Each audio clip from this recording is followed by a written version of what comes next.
give you all, we give you all, we give you all.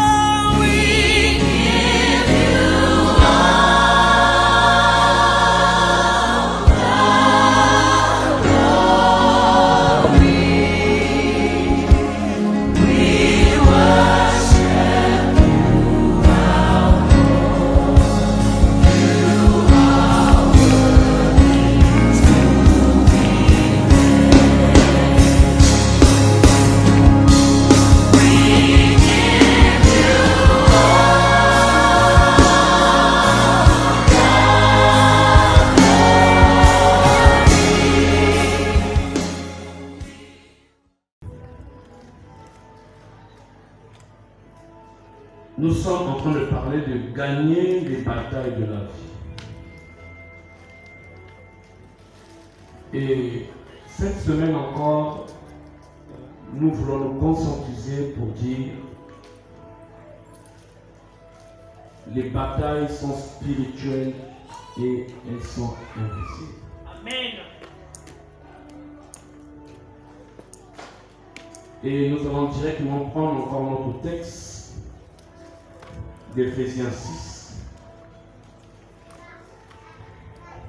à partir du verset 10, qui va nous aider à développer la pensée de Dieu pour ce soir et nous conduire dans la bataille. Nous sommes à l'école de guerre. Éphésiens 6, à partir du verset 10.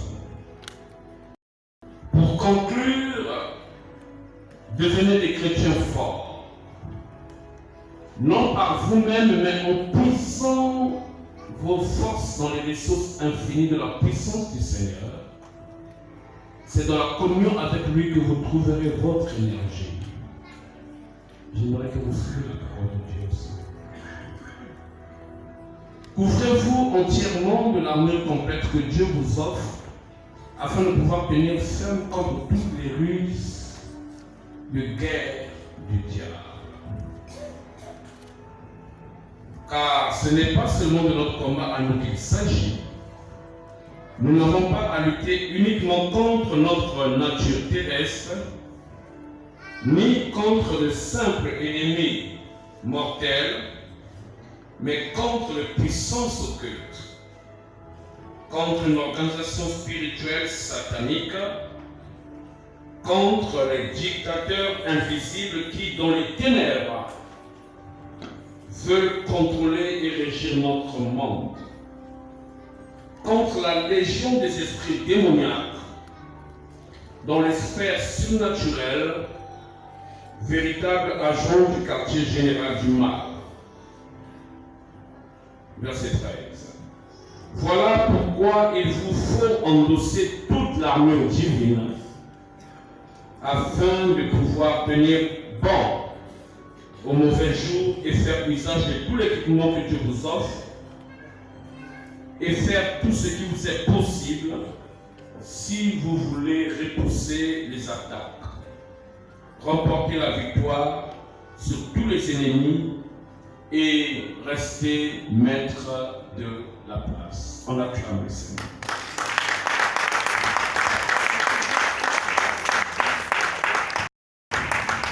Nos batailles sont spirituelles et invisibles. Elles ne tirent pas leur sort dans ce monde des vivants. Nous venons de lire un texte qui nous explique presque tout. Et sache qu'à tout moment que tu regroupes les gens pour parler de tes problèmes, j'ai lu Éphésiens 6, s'il vous plaît.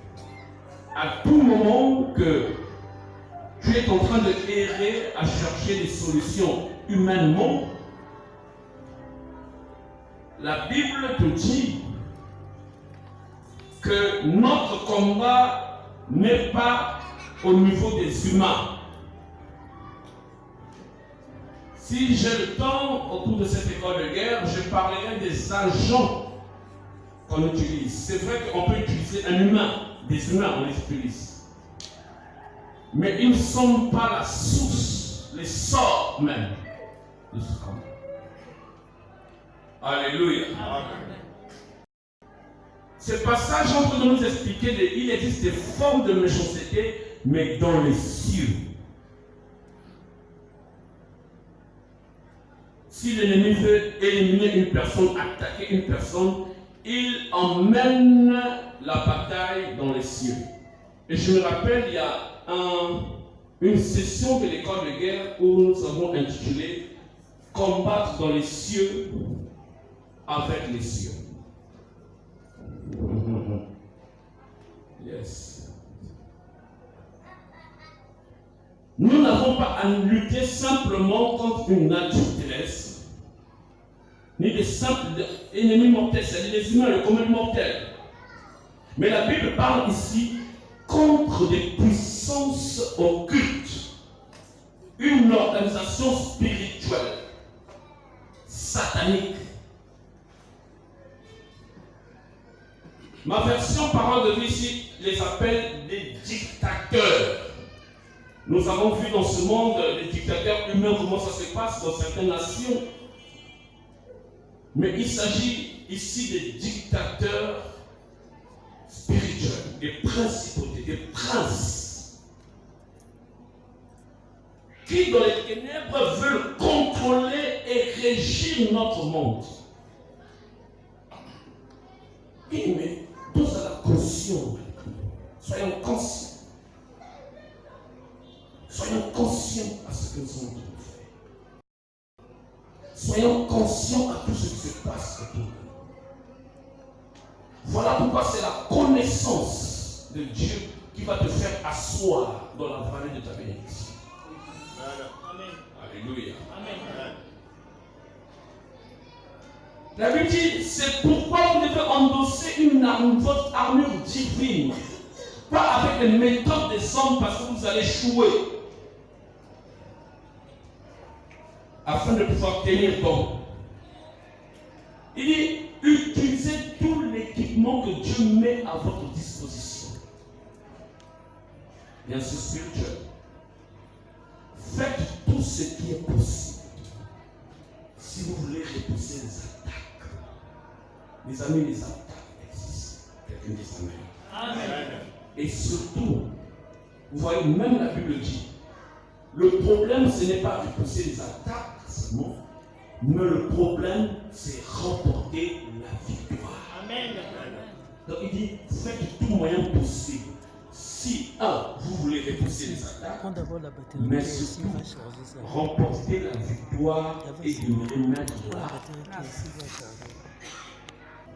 Arrêtez de vous plaindre au milieu des hommes. Arrêtez de faire des prénoms de famille à cause de vos problèmes. Vous finirez par disparaître sur cette terre de vie. Malheureusement, beaucoup de chrétiens sont très ignorants. Alléluia. L'ignorance est la source de l'échec. Quand la nature de nos problèmes n'est pas bien comprise, nous échouons. Et sachez même, la crainte, la peur est le résultat, le produit de l'ignorance. La connaissance est votre instrument, c'est-à-dire que votre instrument de victoire sur le chemin de la guerre, c'est la connaissance. Comprenez ce qui se passe autour de vous. Nous avons dit, nous avons un mois de foncé, de généraliser, trop c'est trop. Quelqu'un doit prendre conscience de cette situation et croire.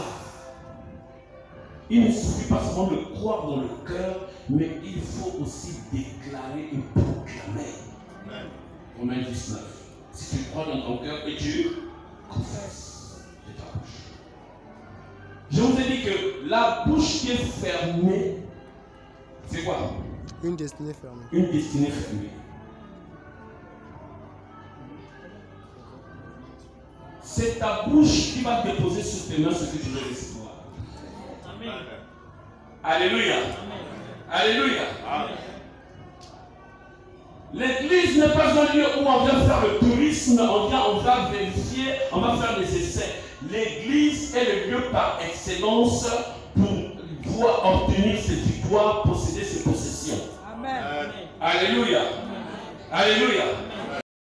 La Bible nous dit ici que le combat des dictateurs invisibles. J'ai lu ici une organisation spirituelle satanique, le quartier général du diable. C'est pas moi qui ai écrit ces choses, c'est la Bible. Quand vous avancez dans la Bible, vous voyez des choses que la Bible nous dit, des choses, des événements qui sont produits au ciel, mais qui influencent le cours normal de la vie sur terre. Alléluia. Amen. Prenez Apocalypse 6. Je regardais quand l'agneau ouvrit un des 7 sceaux, et j'entendis l'un des 4 êtres vivants qui disait comme d'une voix de tonnerre, viens. Verset 2. Je regardais et voici parut un cheval blanc. Celui qui le montait avait un arc, une couronne lui fut donnée, et il partit en vainqueur pour vaincre.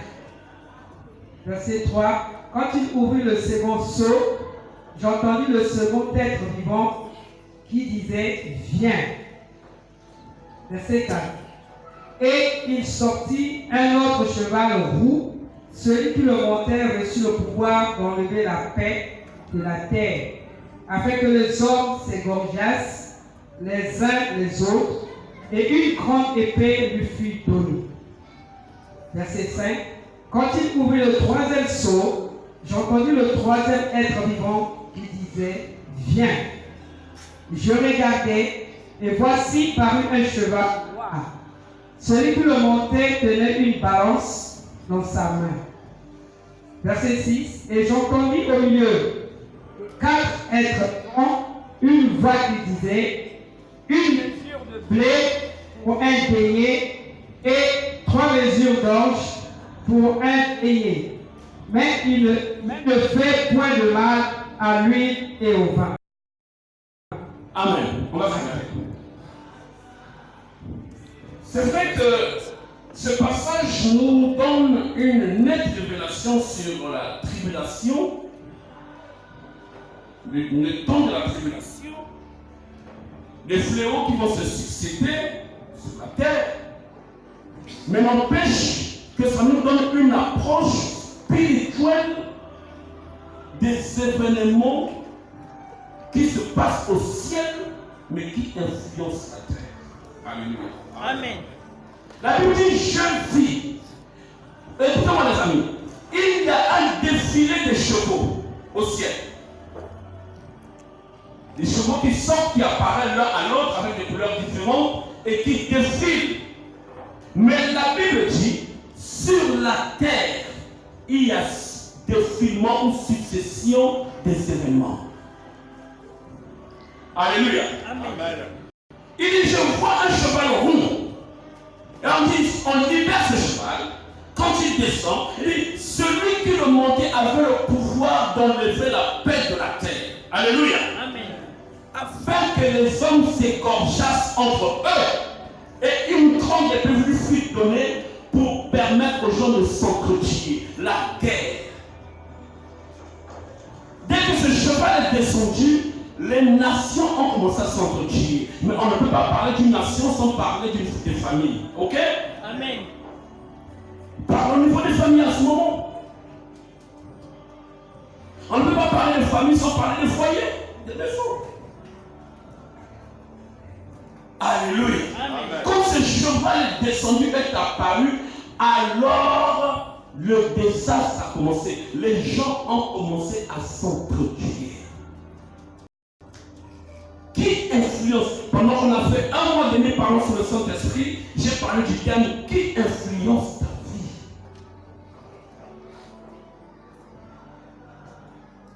Qui influence ta vie? les gens commencent à se séparer entre eux. Les gens qui s'aimaient n'ont pas compris comment ils sont finis par se diviser. La semaine passée, je disais l'homme qui appelait sa femme chérie, chérie, chérie, le lendemain dit la sorcière là. Alléluia. Amen. Quelqu'un comprend ce que j'ai dit? Amen. Et l'histoire se termine quelque part. Amen. Quand on libère le cheval noir, la Bible dit ce cavalier qui monte le cheval noir a une balance entre les mains. Alléluia. Amen.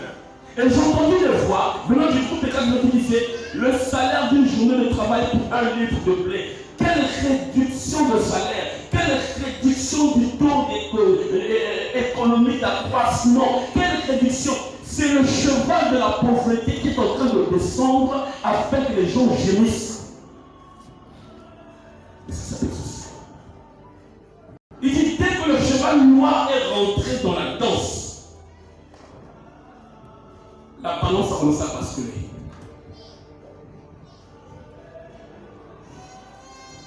Les gens n'ont pas compris comment est-ce qu'une personne. On m'a montré un monsieur autrefois qui était un grand. Et il y a pour moi que j'ai exhorté un frère, je t'en le dire, mon frère. Être béni, c'est une très bonne chose. Mais conserver sa bénédiction, c'en est une autre. Amen. Alléluia. Amen. Parce qu'on m'a montré un grand dans ce monde qui en avait possible. Lui-même, quand il te parle, tu sens que c'est la désolation totale. Pas compris comment est-ce que ce qui était entre ses mains lui échappe. Alléluia. J'ai entendu une voix qui dit le salaire d'une journée de travail pour 1 litre de blé est autant pour 3 litres d'orge. Je vais tout rentrer dans les détails, vous expliquer comment ça se passe en Jérusalem en ce temps-là, pour bien comprendre cette phrase. Alléluia. Amen. Quelqu'un comprend cela? Amen. C'est là une proclamation de pauvreté. Une pauvreté qui ne dit pas son nom. Je te rappelle encore cette phrase. La vie ne te donnera pas ce que tu mérites, mais la vie va te donner ce que tu exiges. Retenez les choses fortes. Pas ce que tu mérites, mais ce que tu exiges. C'est trop facile que la vie te donne ce que tu mérites. Sinon, tout le monde après l'université avait un bon travail. Sinon, toute femme après avoir tout seul aurait un bon ménage. Toute belle femme après tout seul aurait un bon mari. Non. Ça semble être bien pour toi, mais la vie ne va pas te donner ça. Exige-le. Amen. Alléluia. Amen. Exige. Voilà pourquoi vous avez vu des gens terminer mal. Une influence. La Bible dit un cheval qui sort de couleur verdâtre, pâle. La Bible dit, dès que ce cheval sort, je crois que c'est le verset 8, il s'appelle comment? La mort. La mort. Et la Bible dit, le monde du séjour de mort l'accompagne. Alléluia. Amen. Les amis, l'ange de la mort existe. Alléluia. Amen. Et il ressort le pouvoir de tuer presque le quart de la terre. La mort sort. La mort dans tout. Comment on peut dire, avec tous les détails. Si tous les morts qui sont qu'on va laisser au cimetière là-bas pouvaient se lever pour raconter qu'est-ce qui s'est passé la nuit, on va entendre les choses. On va entendre les choses. Alléluia. Amen. Alléluia. Que quelqu'un lève la main et dit, je ne mourrai pas la mort d'un homme. Je connais comment ça se passe à l'école de guerre. Je ne mourrai pas la mort d'un homme. Je vivrai. Je raconterai les œuvres de l'Éternel. Alléluia. Quand le cheval est déchaîné, la mort est rentrée. Des événements qui se passent en haut, mais qui influencent la terre. Je ne suis pas pressé. Je voulais vous montrer simplement d'abord la bataille spirituelle. Et quelle est la place de ta proclamation prophétique de ta parole? Parle, ouvrez la bouche et déclarez la parole de Dieu. Alléluia. Amen. Alléluia. Amen. Je dis que toute force invisible qui triomphe sous ta destinée soit maudite ce soir au nom de. Je dis que toute force surnaturelle, invisible, démoniaque qui a pris l'emprise sous ta destinée, lâche et tombe au nom de. Alléluia. Amen. Est-ce que quelqu'un comprend cela? Amen. Ce n'est pas possible. Ézéchias est venu lui dire que Ézéchias, fais ton testament, tu vas mourir. Tu vas mourir? Tiens, le prophète qui parle d'Ézéchias, c'est Isaïe, le 5e, on me rappelle l'homme, le 5e évangile. Aucun prophète de l'Ancien Testament n'a parlé avec la précision de la mort de Jésus sur la croix comme lui. Alléluia. Amen. Et fait aussi David. Il dit, Esaïe, tu vas mourir.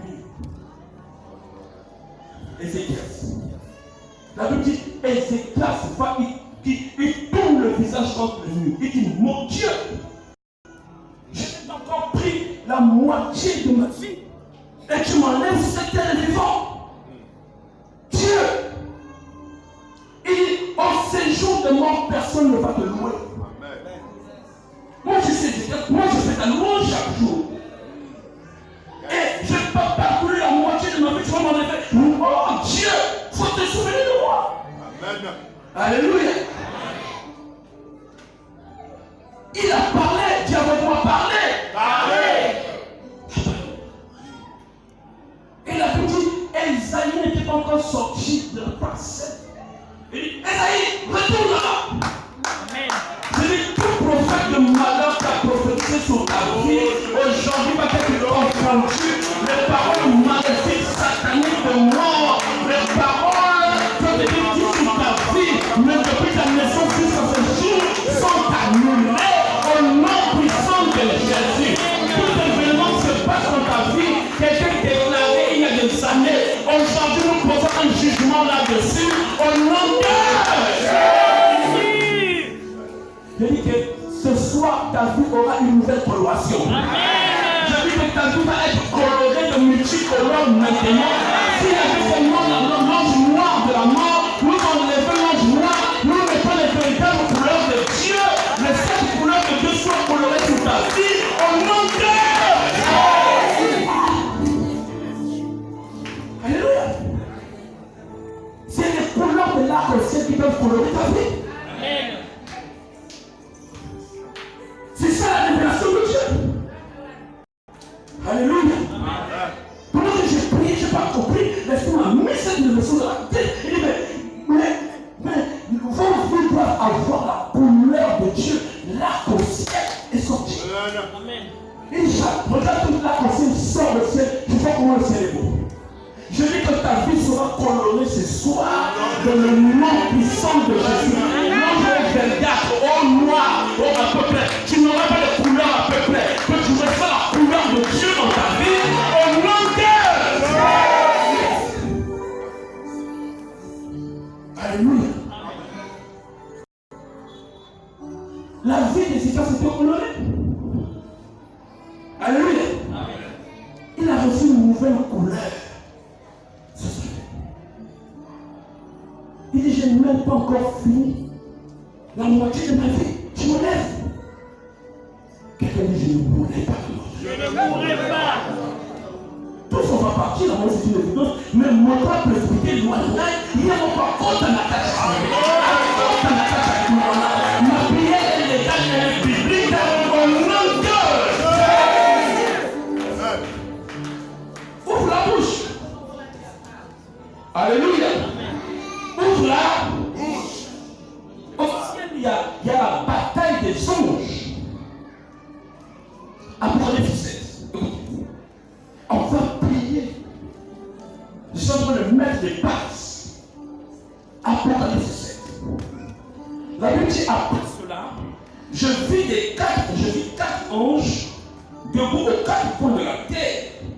Ils retenaient les quatre coins de la terre afin qu'ils ne soufflent point de vent sur la terre, ni sur la mer, ni sur aucun arbre. Tout à coup, je vis surgir un autre ange du côté de l'Orient, sans ça. Il portait le sceau de Dieu vivant. Il s'adressa aux quatre anges qui avaient déjà reçu l'ordre d'exécuter le jugement et de déchaîner les cataclysmes sur terre et sur la mer.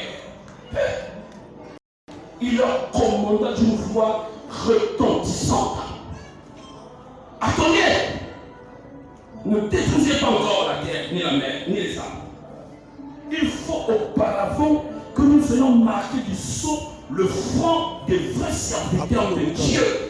Amen. Le bouton de flash. Si quelqu'un peut dire Alléluia. Alléluia. Il dit, je vis une vision où il y a quatre anges. Écoutez-moi. Les anges existent. Amen. Amen.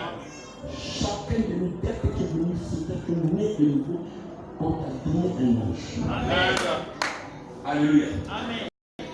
Mais sache aussi que le nombre des anges augmente Amen. par rapport à votre mission assignée sur cette terre. Et je parle surtout des missions assignées au service de Dieu. Amen. Vous écoutez ça? Le nombre des anges, c'est quoi?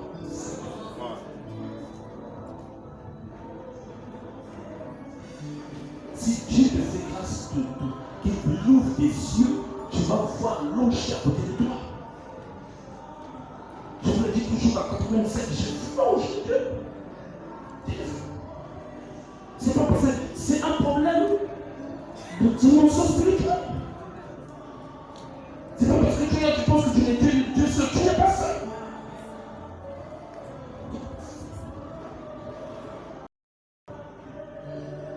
Tu as besoin de connaître, avoir la connaissance de ce qui se passe autour de toi avec Dieu. Avec Dieu. Je ne parle pas des 10 heures de bonnes aventures. Je ne parle pas de prophéties inventées. Je parle de la sagesse que Dieu donne, les yeux que Dieu t'ouvre. Alléluia. Amen. La bataille des anges. Il y eut 4 anges. La Bible dit 4 anges. J'aurais dû prendre 4 personnes. Ils ont tenu les 4 coins de la terre. Alléluia. 4. Ils se sont mis. La terre devient comme un simple drap devant ces anges. Toi, tu vois l'immensité de la terre, mais eux, quand ils sont gros, ils voient la terre comme un étoffe, une étoffe. Ils ont tenu les 4 coins comme ça. Alléluia. Amen. La Bible dit, il reconnaît les 4 vents de la terre, afin qu'il ne souffle point le vent sur la terre, ni sur la mer, ni sur aucun arbre. Tout à coup, je vis surgir un ange du côté de l'Orient. Pendant que c'est moi de prière, qu'il y ait des sursauts d'anges qui viendront te sécuriser quelque part. Qu'il y ait des vols rapides de l'ange quelque part dans ta maison. Qu'il y ait des vols rapides quelque part, même à l'hôpital. Quel que soit l'endroit où on va t'amener, qu'un ange survient du ciel pour toi. Que l'ange de Dieu te soulève dans la vallée de la souffrance, dans la vallée de l'angoisse, dans la vallée du combat dur, et te projette maintenant dans la vallée de la paix, dans le nom puissant de Dieu.